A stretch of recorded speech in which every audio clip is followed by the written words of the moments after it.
राज्य में निर्वाचन आयोग की पूरी तैयारी के बावजूद समय पर पंचायत चुनाव की संभावना खत्म हो रही है। चुनाव पर विचार करने के लिए आयोग ने 21 अप्रैल को 15 दिनों का समय लिया था।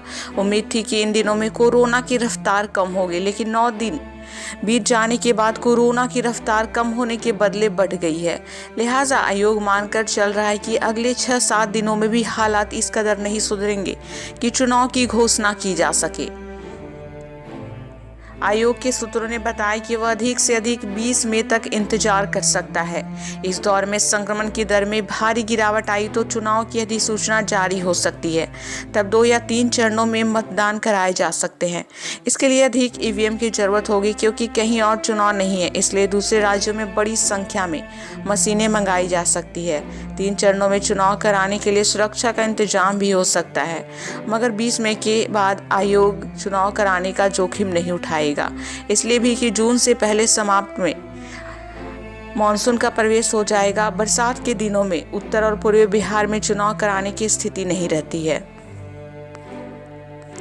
जिला परिषद सदस्य, मुखिया, सरपंच, पंचायत समिति सदस्य, पंच और वार्ड सदस्यों के करीब 2.5 लाख पदों के लिए चुनाव होना है। पंचायती संस्थाओं के वर्तमान प्रतिनिधियों का कार्यकाल 15 जून को समाप्त हो रहा है। राज्य सरकार एक साथ दोनों विकल्पों पर विचार करेगी। चुनाव और चुनाव न होने की हालात में पंचायतों के अधिकार किसे दिया जाएगा, नई व्यवस्था के लिए अध्यादेश लाना होगा। पंचायती राज संस्थाओं का कार्यकाल नहीं बढ़ा, प्रशासक बहाल कर दिए गए। यह स्थिति विधानसभा की तरह है। जब कार्यकाल पूरा होने तक अगर चुनाव नहीं हुआ तो राष्ट्रपति शासन लागू हो जाता है।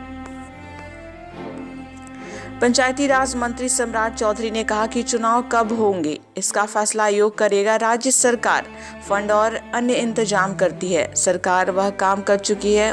कह सकते हैं कि हम कठिन दौर से गुजर रहे हैं। आज की तारीख में चुनाव कराना संभव नहीं लग रहा है। अगले कुछ दिनों में स्थितियां बदल जाए तो अलग बात है।